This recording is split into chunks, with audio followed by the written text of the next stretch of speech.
안녕하십니까.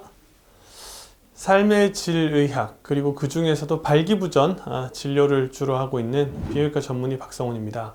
이번에는 그 발기부전 치료제 방법 중에 하나인 주사제에 대해서 말씀드려 보겠습니다. 주사제의 역사가 굉장히 재밌습니다. 미국 비뇨기과 학회에서 있었던 일인데요. 그 점잖하게 생긴 선생님이 자기가 오늘 중요한 발표를 할 게 있다고 발기부전에 대해서 그렇게 얘기하고 나오셨어요. 70년대 그 후반이 그 당시에 어땠냐면은 발기부전 치료제라고 할 수 있는 게, 치료라고 할 수 있는 게 요힌빈이라고 일종의 그 우리가 한국에서 치면은 무슨 뭐 정력제 그런 식으로 효과 없는 약 하나 있었어요. 그거 말고는 제가 주로 하는 팽창 임플란트나 굴곡형 임플란트 같은 수술밖에 없던 때였어요. 그래서 약물 치료가 안 되던 때였거든요. 그래서 중요한 발표가 있다, 발기부전을 듣는 약이 있다라고 하니까 당시에 학회 모든 대부분의 사람들은 굉장히 부정적이거나 회의적인 반응이었어요. 야, 그게 뭐 듣겠냐, 이때까지 듣는 약물이 없었는데, 이런 식의 반응이었는데, 이 점잖은 선생님이 자기가 주사제를 찾았는데, 그 당시에 그 파파베린이라고 혈관을 이완시키는 데 도움이 주는 약입니다. 실제로 그 동맥을 이완시켜서 혈액이 좀 더 많이 가도록 도와주는 약이거든요.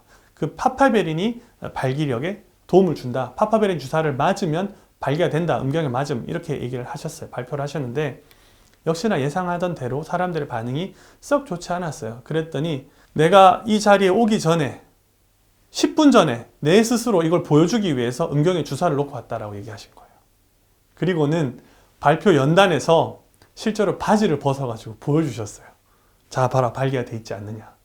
우레와 같은 박수를 받고 내려오셔서 강의가 끝나고 나서 사람들한테 만져보라고, 실제로 이만큼 강직도가 있지 않냐고 이렇게 얘기하게 된 것이 사실 지금 우리가 쓰는 주사제의 시초였습니다. 처음에 이제 파파베린 같은 약물을 하나만 딱 쓰다 보니까 어떤 문제가 생겼냐면, 이게 효과는 있는데 그에 비해서 독성이 너무 강했어요. 우리가 지금 쓰는 약들이 전부 다 염산수화물, 황산수화물 이런 약들입니다.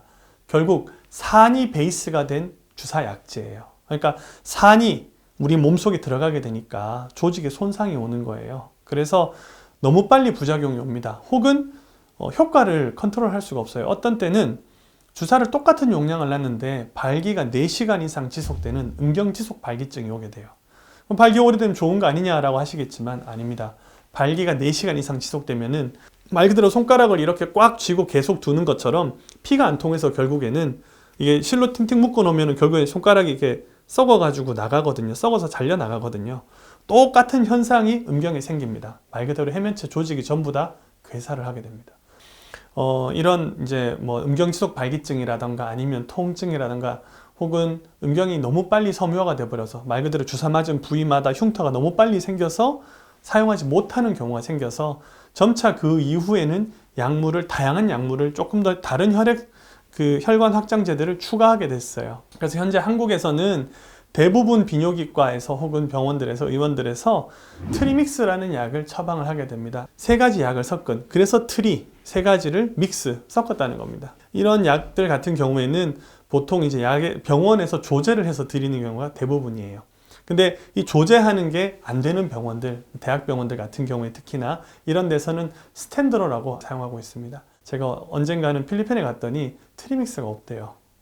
그렇게 만들어서 쓰지를 못하는 거예요. 혹은 뭐 용량도 잘 모르는 경우도 있고 약 자체가 수입이 안 되는 경우들이 있어요. 그런데 제가 언젠가 말씀드렸지만 우리나라는 발기부전 관련해서는 정말 잘 돼 있어요. 약도 많고 그리고 주사제도 잘 준비가 돼 있습니다. 기전을 말씀드리자면 주사제는 혈관 확장제다, 국소적인 혈관 확장제다 이렇게 보시면 되겠고요. 다음으로는 종류는 트리믹스, 일반 병원에서 조제해서 드리는 것과 스탠드로, 이거는 완제품으로 약국에서 팝니다. 이 2가지 종류가 있다고 보시면 되겠습니다. 다음 시간에는 이 주사제 사용법과 그리고 부작용, 이 2가지에 대해서 말씀드리도록 하겠습니다.